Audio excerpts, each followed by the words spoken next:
Bonjour à toutes et tous et bienvenue sur la chaîne de Gomme de Crayon. Et bien aujourd'hui je reprends mes petites leçons d'aquarelle et nous allons aujourd'hui faire un lavis dégradé. Donc je vais vous proposer deux techniques pour faire ce lavis dégradé. Et bien si cela vous intéresse, restez en ma compagnie. Pour faire ces lavis dégradés, je vais vous proposer deux techniques. Et pour information, pour celles et ceux qui ont un petit peu du mal à faire ces lavis, je tiens quand même à vous dire que ce n'est pas facile. Hein. C'est facile pour personne, je vous rassure.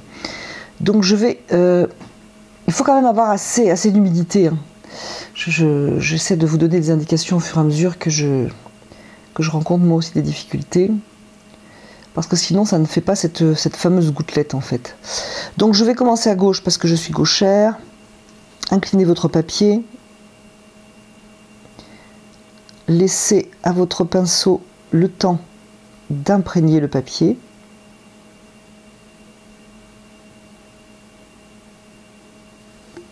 Et récupérez la gouttelette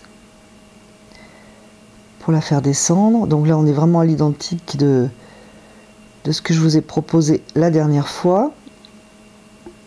Bon, il ne faut pas travailler d'une vitesse folle, mais il ne faut pas non plus s'arrêter, prendre le thé.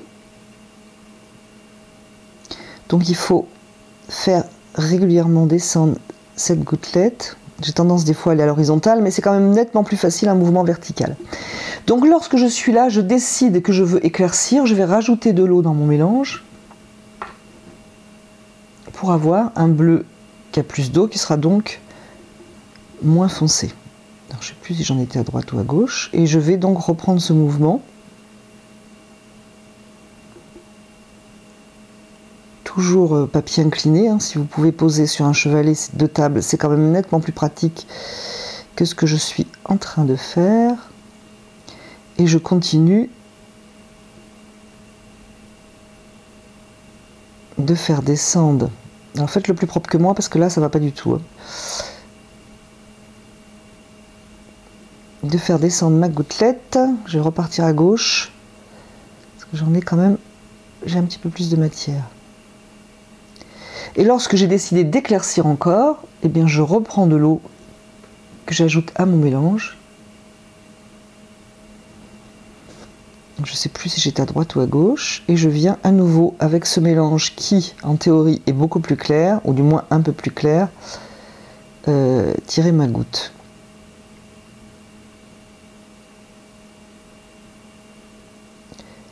Et je vais tenter d'aller jusqu'en bas avec cette goutte, de manière à avoir quand même quelque chose qui se dégrade.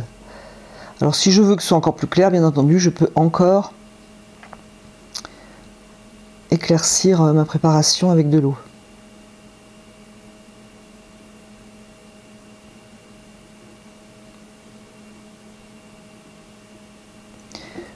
Comme d'habitude, je rince mon pinceau, je les sors, mais je lui laisse un peu d'humidité, et je viens aspirer la goutte, le liquide superflu.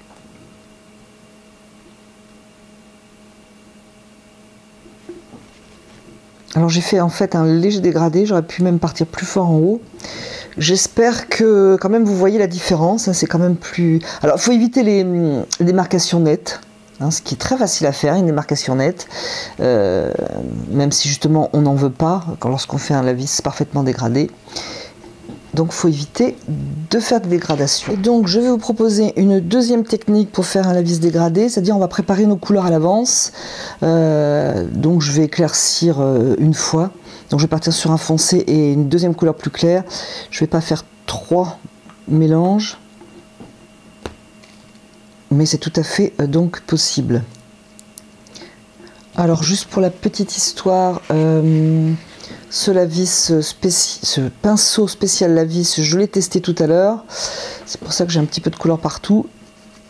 Mais franchement, bon, il est trop gros pour mes petits carrés. En fait, il a bien absorbé le lavis, mais en fait, à la limite, il l'a trop absorbé et il n'a pas rendu grand-chose. Mais c'est simplement parce que le pinceau, je pense, est un peu gros. Donc, je vais faire un premier mélange foncé. Et je vais en préparer Et je vais en préparer un second plus clair que je vais préparer ici pour pas gaspiller un petit peu tout ce que j'avais tout à l'heure. Alors je vais pas faire une grosse différence de couleur pour pas faire une barre. J'espère donc que ça se verra tout de même cette différence. Alors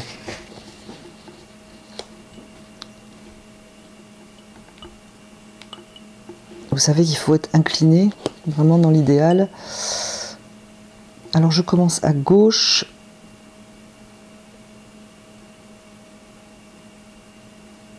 Avoir assez de matière pour que la gouttelette se forme. Je vais la descendre vers en bas.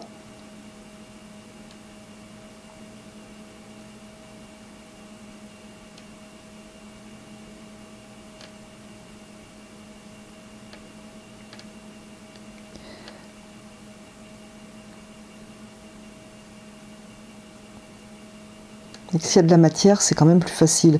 Si on se retrouve avec pas de gouttelettes, on est franchement embêté. Donc je peux descendre encore un petit peu.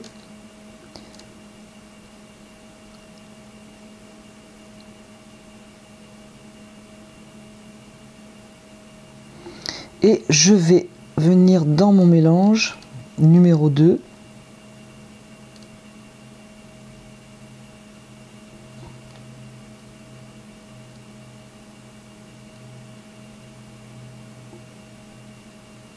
Tirer la gouttelette.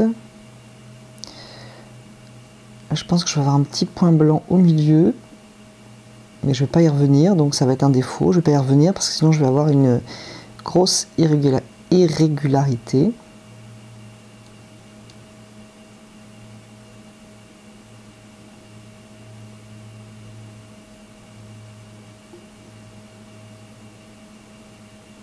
Donc on commence à voir que c'est plus clair.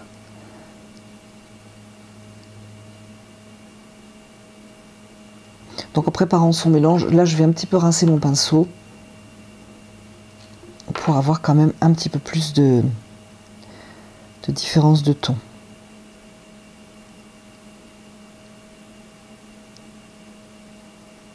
Mais j'étais pas obligée, hein. Là j'ai rincé mon pinceau parce que je trouvais que ça se voyait pas assez la différence.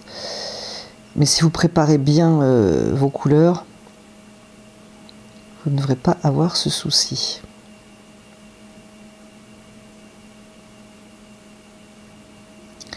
Donc me voilà arrivé en bas. Je vais donc rincer mon pinceau,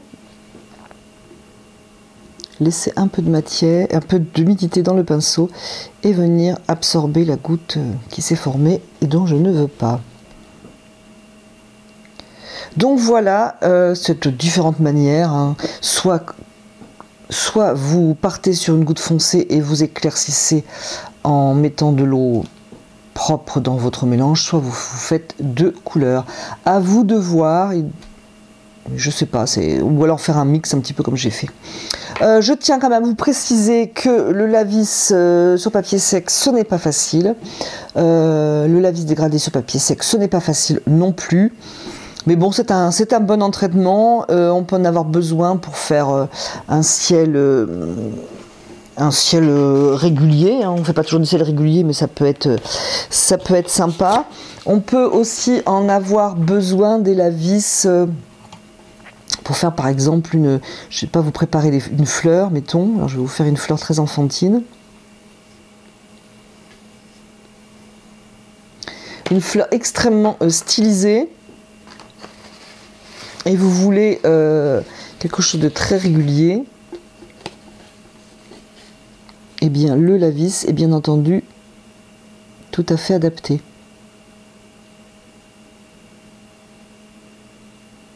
On ne fait pas toujours les fleurs comme ça, mais ça peut être une envie d'un jour de faire quelque chose comme ça. Je vais venir récupérer la goutte.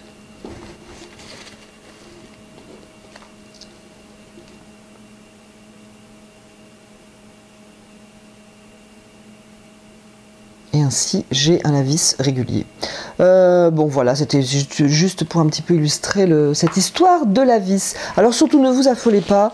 On peut faire de magnifiques aquarelles sans arriver à faire des lavis tout à fait réussis. c'est bien de savoir les faire, c'est bien de savoir les faire sur papier sec. La prochaine fois, je pense qu'on tentera de faire ça sur papier mouillé, vous verrez, c'est quand même beaucoup plus facile. Écoutez, j'espère que cela vous aura intéressé, je vous remercie d'avoir regardé et écouté cette vidéo, et je vous dis à bientôt sur la chaîne de Gomme de Crayon.